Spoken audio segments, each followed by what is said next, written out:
अगर हम सास और दामाद के रिश्ते की बात करें तो सास और दामाद का रिश्ता भी एक माँ और बेटे के जैसा होता है। लेकिन आजकल की दुनिया में ऐसे बहुत से मानसिक प्रवृत्ति के लोग रहते हैं जो कि इस रिश्ते को भी तार तार करने में वक्त नहीं लगाते हैं। आज की जो घटना है इसमें भी कुछ ऐसा ही होता है। इसमें दामाद को अपनी सास से मोहब्बत हो जाती है और सास को अपने दामाद से, और फिर इस मोहब्बत का नतीजा कुछ ऐसा होता है जिसकी तो कभी भी किसी ने कल्पना भी नहीं की थी। आज की जो घटना है वो आपको झकझोर सकती है, आपको दुखी कर सकती है, आपको परेशान कर सकती है कि आखिर दुनिया में कैसे कैसे लोग रहते हैं, हमारा जो समाज है वो किस दिशा में जा रहा है। नमस्कार, आदाब, सत श्री अकाल। मैं हूं नंदिनी यादव। आज की जो घटना है इस घटना की शुरुआत होती है राजस्थान के बाड़मेर में। एक जगह पड़ती है लंगेरा फाटा, और उसी लंगेरा फाटा में एक शादी होती है। और ये जो शादी थी वो सुमन नाम की लड़की और मोहन नाम के लड़के की होती है। जैसे ही जो मोहन था वो बारात लेकर आता है तो वो घर के दरवाजे पर अपनी सास का इंतजार कर रहा था, क्योंकि राजस्थान में एक रस्म होती है जिसमें कि दामाद घर के गेट पर खड़ा होता है और जो सास होती है वही उसका स्वागत करती है। और कुछ ऐसी रस्में होती है जिसे सास अपने दामाद के साथ निभाती है। लेकिन जैसे ही सास अपने दामाद का स्वागत करने आती है, जो दामाद था बस वो अपनी सास को देखता ही रह जाता है, क्योंकि उसकी जो सास की खूबसूरती थी वो वाकई में देखने लायक थी। यहाँ पर हम आपको बताते चले कि जो मोहन है उसकी उम्र लगभग 22 साल है, और उसकी जो पत्नी थी उसका नाम सुमन था। सुमन की उम्र 20 साल थी, और जो उसकी सास थी उसकी उम्र 35 साल थी।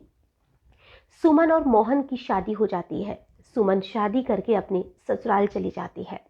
सब कुछ बहुत अच्छे से चल रहा था, लेकिन जो मोहन है उसको तो बस उसकी सास की ही याद सताती थी। अब बाकी की जो भी शादी की रस्में होती है उसके लिए मोहन अपने ससुराल में आता है, और अब वो धीरे धीरे अपनी सास की तरफ अट्रैक्ट हो रहा था। धीरे धीरे सास और उसकी जो नज़दीकियाँ थी वो बढ़ती जा रही थी। शादी को कुछ महीने बीत जाते हैं, और कुछ महीनों के अंदर दोनों दामाद और सास की जो नज़दीकियाँ थी वो बहुत हद तक बढ़ जाती है। अब उनका जो रिश्ता था वो सास और दामाद का नहीं बल्कि अवैध संबंधों ने ले लिया था। अब एक दिन जो सुमन थी उसे उसी के पीहर की जो कुछ लड़कियां थी या आस पड़ोस की जो भाभी वगैरह थी वो सुमन से कहती है कि सुमन, जब तुम नहीं आती हो तो भी तुम्हारा पति क्या बात है बड़ा ससुराल आता है, ऐसे लगता है जैसे तो उसे ससुराल बहुत भा गया है। क्योंकि जो मोहन था वो सुमन के बिना भी अपने ससुराल आता रहता था, और वो एक महीने में 2-4 चक्कर तो अपने ससुराल के लगाने ही लग गया था। और इन सारी चीज़ों से गांव के लोगों को भी बड़ा अफसोस होता था कि जो जवाई होता है वो इतनी ज़्यादा तो अपने ससुराल आता ही नहीं है, ये तो जैसे यहीं पर रहने लग गया है। और सुमन भी इन सारी चीज़ों से अनजान थी कि उसका पति ससुराल आता है। तो सुमन ने अपने पति से पूछा कि तुम इतना ज़्यादा ससुराल क्यों जाते हो, और तुमने तो मुझे कभी बताया भी नहीं कि तुम माँ के पास जा रहे हो। तो जो मोहन था वो कहता है कि बस ऐसे ही कुछ काम उधर से निकल जाता है तो मैं तुम्हारी माँ से भी मिल आता हूँ, तुम्हारे पिता से भी मिल आता हूँ। सुमन को भी लगा कि कोई बड़ी बात नहीं है, अगर दामाद उसी रास्ते से या उधर से ही कहीं निकल रहा है तो अगर वो ससुराल खाने पीने के लिए चला जाए तो इसमें कौन सी बड़ी बात है। लेकिन अब धीरे धीरे जो मोहन था उसका ससुराल जाना बढ़ता ही जा रहा था। तभी सुमन की एक सहेली होती है जो कि उसके पड़ोस में रहा करती थी। एक दिन उसने सुमन को फ़ोन करके कहा कि सुमन, मुझे लगता है कि तुम्हारी माँ और तुम्हारे पति में कुछ तो गलत है। सुमन को इस चीज़ के बारे में सुनकर बहुत ज़्यादा गुस्सा आता है, और वो अपनी सहेली से कहती है कि तुम्हें ऐसी बातें करते हुए शर्म नहीं आती है। तो उसकी सहेली कहती है कि मैं तुम्हें कहना तो नहीं चाहती थी, लेकिन क्या करूं, मजबूर हूँ। पूरे गांव में इन्हीं बातों की चर्चा हो रही है कि इन दोनों दामाद और सास के बीच में कुछ तो गलत हो रहा है। अब की बार जो सुमन थी उसे भी इन सारी चीज़ों से बुरा लग रहा था। हालांकि उसे विश्वास नहीं था कि ये सब कुछ सही है, लेकिन उसे ये जरूर लग रहा था कि उसका पति जब उसके पीहर जाता है तो लोग बातें बनाते हैं। अब की बार सुमन ने अपने पति मोहन को वहां जाने से रोक दिया और साफ शब्दों में कह दिया कि अब तुम मेरे माँ के घर या मेरे पीहर नहीं जाओगे, क्योंकि वहाँ पर लोग तरह तरह की बातें कर रहे हैं और ये सारी चीज़ें मुझसे बर्दाश्त नहीं होती है। लेकिन जो मोहन था वो कहाँ मानने वाला था। उसे तो कुछ ही दिनों में दूर रहने से उसकी सास की याद जो सताने लगती थी। तो एक दिन वो सुमन से कहता है कि तुम्हारे पियर गए हमें लगभग 1 महीना बीत चुका है, क्यों ना हम दोनों ही चलते हैं।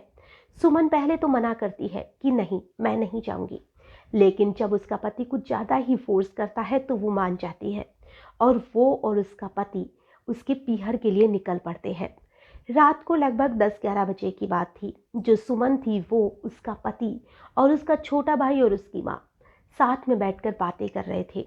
और जब सोने का वक्त आता है तो जो दामाद था उसका अलग कमरे में बिस्तर लगा दिया जाता है और जो सुमन थी वो अपनी माँ और अपने छोटे भाई के पास में सो जाती है।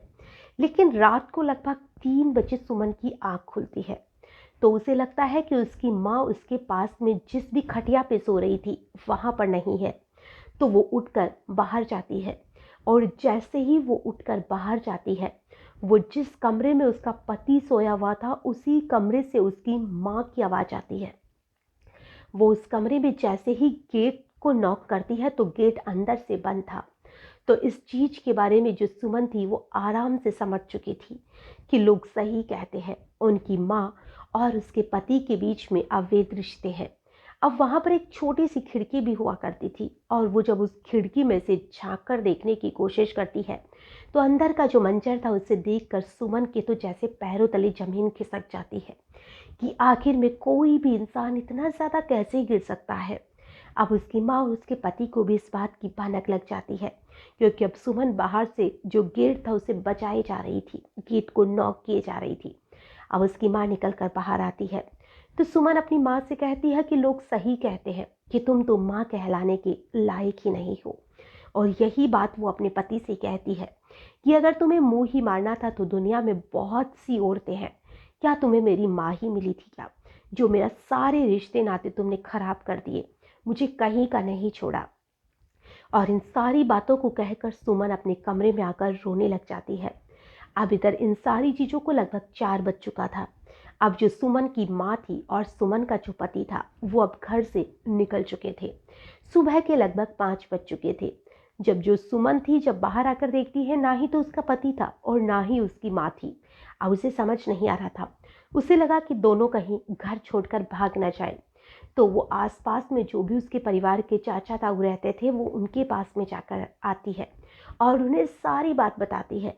अब सभी लोग उन्हें ढूंढने लग जाते हैं। तो ढूंढते ढूंढते पास में एक छोटा सा जंगल पड़ता था और उसी जंगल के एक पेड़ के अंदर उसकी माँ और उसके पति की जो लाश थी वो फंदे से लटकी हुई मिलती है, यानी कि दोनों ने फंदा लगाकर आत्महत्या कर ली थी। अब जब उन दोनों की लाश को देखती है, सुमन जोर जोर से रोने लगती है। बस उसके मुंह से एक ही शब्द निकल रहा था कि ना अब मैं पीहर की रही, ना मैं ससुराल की रही। इन दोनों ने मेरा मायका और मेरा ससुराल दोनों को खत्म कर दिया। अब पुलिस को भी मौके पर सूचना दी जाती है। पुलिस भी वहां पर पहुंचती है। पुलिस आसपास के लोगों से पूछताछ करती है तो मामला बिल्कुल क्लियर था। सभी ने बता दिया था कि इन दोनों के बीच में अवैध संबंध था और जो सुमन थी उसने भी बताया कि इन दोनों के बीच में अवैध संबंध था, मुझे नहीं पता था, लेकिन जब मुझे पता चला तो ये लोग घर से निकल गए और शायद इन्हें शर्मिंदगी फील हुई है, इसी वजह से इन दोनों ने आत्महत्या कर ली। पुलिस के लिए पूरा मामला बिल्कुल साफ था, तो पुलिस को भी ज़्यादा कार्रवाई की या ज़्यादा पूछताछ वगैरह की कोई ज़रूरत ही नहीं पड़ी। गांव के लोगों ने सारा मामला पूरी तरह से साफ कर दिया था। दोनों दामाद और सास की तो मौत हो चुकी है, या कहे कि उन्होंने आत्महत्या कर ली है। लेकिन जो सुमन है शायद वो इस चीज़ को कभी नहीं भूल पाएगी कि उसी की माँ ने उसका घर बर्बाद कर दिया। जो माँ होती है वो अपनी औलाद के लिए जितना सोचती है उतना शायद कोई भी दूसरा इंसान नहीं सोच सकता, लेकिन यहाँ पर तो उसी की माँ ने उसका घर उजाड़ दिया। आज की जो पूरी घटना है इसे सुनाने का हमारा उद्देश्य ना ही किसी को परेशान करना है, ना ही किसी का भी दिल दुखाना है। हमारा उद्देश्य बस इतना सा है कि आप इन अवैध संबंधों से जितना हो सके उतना दूर रहने की कोशिश करेंगे तो शायद आपकी जो लाइफ है वो अच्छी तरह से चलती रहेगी। नहीं तो अगर आप ऐसे रिलेशन में किसी भी रिश्ते में फंसते हैं तो इससे आपकी तो लाइफ ख़राब होगी ही, सामने वाले की भी पूरी तरह से ख़राब हो जाएगी। तो आप इन सारी चीज़ों से जितना हो सके उतना दूर रहने की कोशिश कीजिए। आज के लिए बस इतना ही, फिर मिलेंगे किसी नई घटना में, तब तक के लिए नमस्कार।